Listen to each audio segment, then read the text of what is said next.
trying to teach her class teamwork, but unfortunately, Nikki is mad at Zack for pushing her out of her seat so a cute girl could sit next to him. After seeing them argue, Miss Bliss pairs the two as partners for the next assignment. Really, Zack? She stuck her neck out for you so you could have your Indiana sea trip on a shoestring budget to go down the hills you call mounds with some ski bunnies, and this is how you repay her? I think we can all agree to that. A 3 isn't worth it. Yeah. I was also, and Zack says that she was a 5 with potential. If she was at least a 5 with potential and he pushed Nikki, then he has to think Nikki's at least a 3. Right?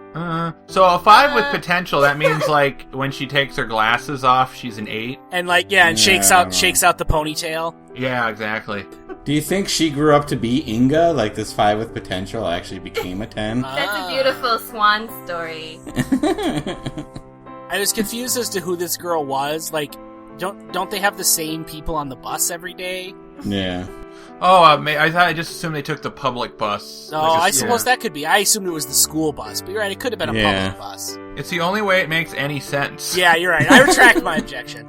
But then when you say it's the public bus, I imagine she's like 20 years old or something. Oh, totally. Right. Totally. So, yeah, David, you're right that it's wrong that Nikki calls her a 3, because that just kind of eviscerates any argument she would have about Zack being a pig.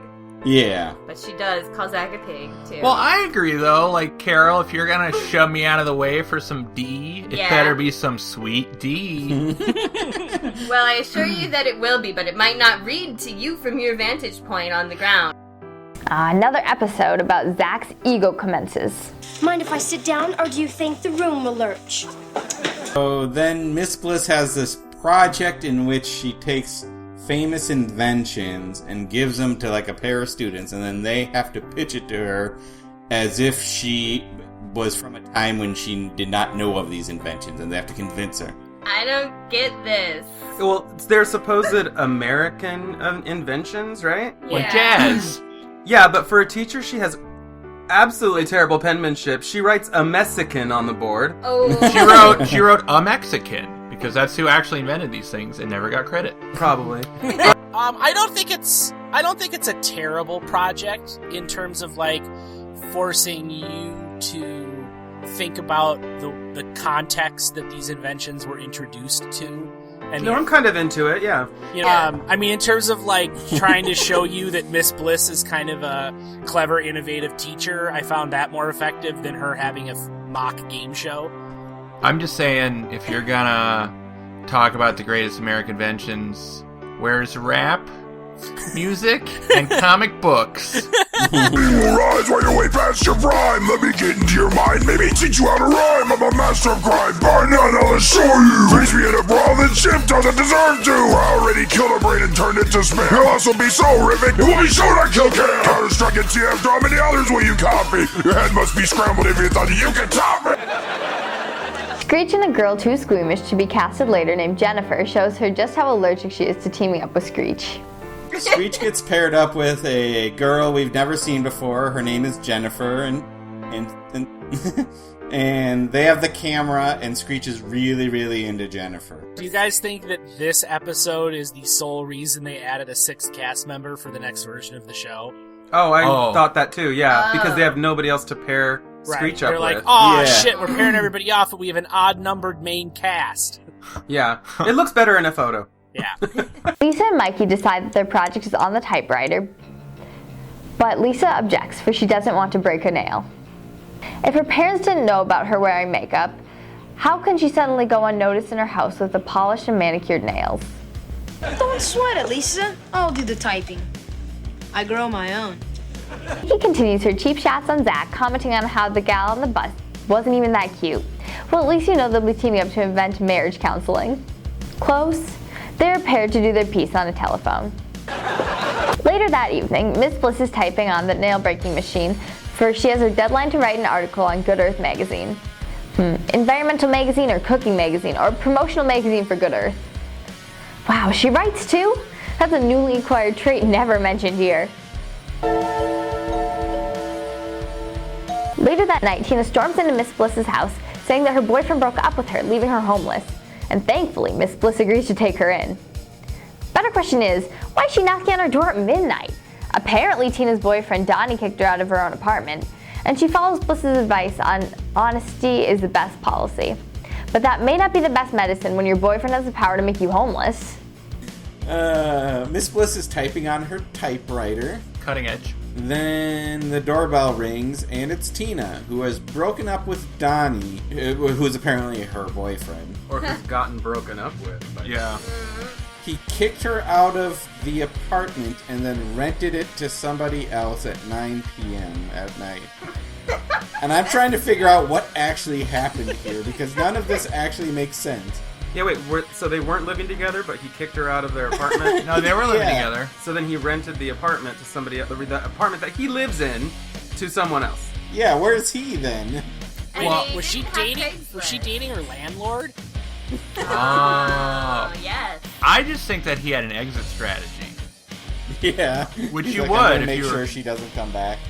He was just like, she says, I told him he didn't marry me, but he was ready to go already. He had a whole plan in order. So he was like, how am I going to get rid of this piece of shit? And then she was like, if you don't marry me, I'm going to break up with you. And he was like, get out. I got an application filled out. Time for you to go. But, like, so why did he need somebody to move in? Why couldn't he just kick her out of the apartment? It's well, like, we don't even know if there really is a person that's going to move in, right? He I might got just be saying- that was just his story, and he was Yeah. already saying someone else. Yeah. oh, he was just fucking so. That was his way of saying, Mhm. okay, that makes more sense. This room, aka my dick, is Yeah. el ocupado. Rented. I've said that to women when I've broken up with them. I rented out your room as a way of saying that Yeah. I'm going to be banging a new person now. I've rented out my dick to another occupant. Yeah, it's occupado. She's fucking sucks. Yeah. Oh, I literally wrote down I was ready to hate her, but then 2 seconds later I was like, I think she's my spirit animal. Oh, And then Terry. no, wait. Okay, okay. And then 2 seconds later I was like, no, I hate her. Dude. She's The worst. Not Yeah, to jump ahead, but this is a situation where it shouldn't be about compromise. Tina's Yeah. just wrong. Yeah. She's a Yeah. total asshole, and Miss Bliss, I'm completely on. This is a totally one-sided argument. Yeah, she's an asshole. They do the whole Urkel thing. Yes, they Urkel it up. Yeah, she just fucks everything up, and then we're supposed to feel bad when Miss Bliss has enough of it, you know? Like, no, I have this that in my sucks. notes. I said she pulls an Urkel. That's the move he pulls every episode. Isn't that illegal? Don't you have to give 30 days notice? Where is all her stuff since he sent her packing, or is he cross-dressing in the clothes that he rented from her? Life goes on for everyone. But me! Then at school, Nikki and Zach Morris agree to lay their differences aside to work on the project, but they're easily distracted and quickly jump to disagreeing on simple things like facts and figures that Zach would rather not take the time to research. I guess my only thought is this is a school project. No one really cares about pizzazz in the end. I think 90% of their grade is pizzazz. Yeah. That's what it ends up being. I didn't realize it. See, once again, Zach knows what's going down. He is a good student. I would have thought that Miss Bliss would have just been happy with boring facts and figures. And He got such high SATs because he scored so high on pizzazz. the True. pizzazz section of the essay. David, you don't win a prestigious Teacher of the Year award from that loose leaf newsletter by just accepting some dry recitation of facts as an acceptable presentation. Miss Bliss and Tina are late because Tina would rather drive to by Donnie's apartment once, twice, 3 times to stalk her instead. Miss Bliss puts a pedal to the metal and heads back to school. You know school, the place where you get worked by your codependent need for a man at the door and your non-existent classes where students' attitude for learning are non-existent. Really wish you'd leave her personal life at home. Being creepy at all towards his partner Jennifer as he stares at her while eating, Jennifer talks him back off so he can go to thinking quiet, nasty thoughts. Stop gawking at me. We're supposed to be discussing the project. Do you believe in love at first sight? No. Good, then I've still got a shot. Zach and Nikki continue to give each other migraines as to how to present their material. Nikki and Zach are fighting over the presentation some more. Zach wants to do like a little call where he's Alexander Graham Bell and she's Ma Bell. Instead, she could have been like his assistant Watson, but no. Yeah. She's like, I've got all these facts and I've done all this research, and he's like, you're taking the big snooze here. Which is some really great retro slang. He resorts to every junior highlight, like assignment, like, let's do a skit. Yeah, he's an Like, improv ugh. kid. But it's basically his idea that saves their presentation and gets them their grade. Because this is a pizzazz magnet school. Well, the moral of this episode is, like, when people are totally disagreeable pieces of shit, you have to, like, learn to work with them. Like, that, and they're right, basically. Yeah. It's all about accommodating shitty people. But I don't feel like Zach's idea is all that... Like, there's a place for Nikki's facts and figures, but there's also a place for Zach kind of, pizzazzing it up a little bit. The problem is, Austin, they're not compromising. Yeah, correct. They've set up a classic compromise situation and then failing to actually go through with it. Compromise. Compromise. Right? Because that's all you have to do is like, yeah, we could jazz it up, but we need to get some of these facts in there, Yeah. Alright, so we... But much to Miss Bliss's dismay, their new living arrangement does not go so smoothly. Tina disrupts her entire morning routine and makes a mess of her home. Back at Bliss's house, Tina is rocking to early edition of Dance Dance Revolution while Miss Bliss is trying to work on her article. Miss Bliss tells Tina to quiet down while she bops it into the kitchen. Tina not only mentions she will be inviting her therapy group, but she's also moving in permanently. Miss Bliss asks Tina to leave, and she tells Tina that she's sorry she ever asked her to leave and explains to her that she just needs her own space, but that makes her cry and she storms out. It's the thought of having her house run by a legion of other Tinas, as she not only tells her to hit the road, but to take a tranquilizer out on the way. Tina gets butthurt as she is not feeling the love, despite the fact that she is pushy, freeloading, codependent, narcissistic twit. That all the people I love kick me out. Tina goes all passive-aggressive, claiming Miss Bliss stabbed her best friend in the back. Believe me, if the writers had a knife on their hands, they could have gone all Manson family on Tina. That would have been one less stupid supporting character we would have to deal with for the last 4 episodes. What makes you think I'm mad? I'm not mad. Are you okay? Have a nice day. Presentations begin in the class, and Screech puts the sexual assault moves on Jennifer, and I'm sure she'd do anything to get that footage back before it hits the public domain. Zack continues to egg him on, as we as a society will later learn why we do not encourage Screech. Because of this, and this, oh yeah, we're forgetting this tool. Feel anything at all? Words can't describe it. Yeah, I felt the same thing too. We go back to Miss Bliss's house, and Tina is still on a tirade, as she cannot find any apartment. Nice try, Tina. I heard Indianapolis is one small city. She continues to act like an entitled little child and storms out of Miss Bliss, relieved to be rid of the Minnie the Moocher. I thought you liked me. I'm going to find a cheap hovel in a depressed area that will have me. Nikki and Zack confront Miss Bliss about their partnership, and she tells them that her parents were made for a reason, and Nikki makes an example of her living situation with Tina. Miss Bliss tells them if they can't work together, she'll be forced to fail them. Mikey and Lisa ace their presentation, but given they were not issued subplots for this episode, we do not care why they have to say at this point. Zack and Nikki are forced to follow. Even though the presentation starts out rough, where Nikki begins drowning us all in facts and figures and statistics, well, we were all about to go cut. Zack switches it up and decides to play the telephone game instead.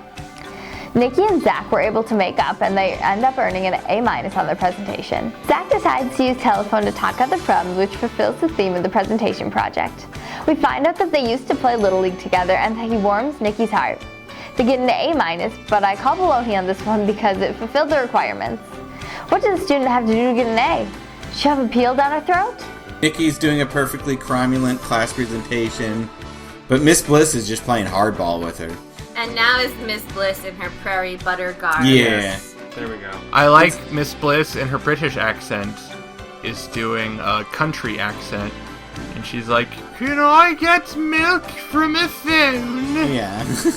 And you can milk a phone to answer her question. And Austin is defending Zack in this episode, but I can say that a good partner doesn't openly mock their partner during the presentation. Did write down, how does being a dick help Zack? He's really being an asshole. We both are. I did, but I also thought when Miss Bliss was like, "That's great, but can a phone get me milk?" And then Zack says, like, "It can if you call the dairy." And Nikki's like, "Oh my god, Zack, you're the worst." I'm like, that wasn't a bad answer. No, yeah, Right. fine. totally a good answer. Yeah, Nikki hates him kind of irrationally, which is disappointing She's because blinded there's to her so now. much rational reasons to hate Zack. Right. Yeah. Pick one. He really gives her a lot to work with there. I'd be like, you pushed me! I still wouldn't be over it. Yeah. So what? Probably. So Miss Bliss is playing hardball. Things are going downhill for Nikki. So what does Zack do? He goes to his security blanket, the brick phone. It's a proto-Zack's phone. Tis. Right? Yeah, it's not the same as the one Yeah. we'll see. It has like less Brick. poundage to Yeah. it, right? Yeah, no, it's just the shape of it's- the brick without It's the back actually of it. smaller. Yeah, Yeah, it's the his phone episode gets 1. bigger. It's the episode 1 Zack's phone. And I do like how his newfangled phone is talking to Nikki's old rotary horn phone. Right. That's Yeah. how they work. And then when Miss Bliss answers the phone, she answers it wrong by holding up like the base of it to her ear and then the like listening part to her mouth. Yep. And then she like puts it both up. And I don't know if that was accidental or intentional because she doesn't know what this newfangled phone I don't think is. that Haley Mills is that. I think that was a very direct acting choice. Alright. A wonderful, delightful actress. She could use more credit. So Zack breaks out his mobile phone, the proto brick phone, and calls Nikki, and he's like, "Did you get my letter about us being friends?" And she's like, "What letter?" He's like, "Oh, must have gotten lost. Luckily we have the phone." And Miss Bliss is all, "Phones are great. I love this." And this is pretty much what Zack was proposing to do from the beginning. He's also like, I have a lot of milk for you. But to be fair, Nikki's facts and figures may have been a selling point as well, you know? In a school for nerds. I don't know if just the pizzazz would have worked. This isn't the SATs, Austin. That's correct, David. The key here is compromise. Compromise.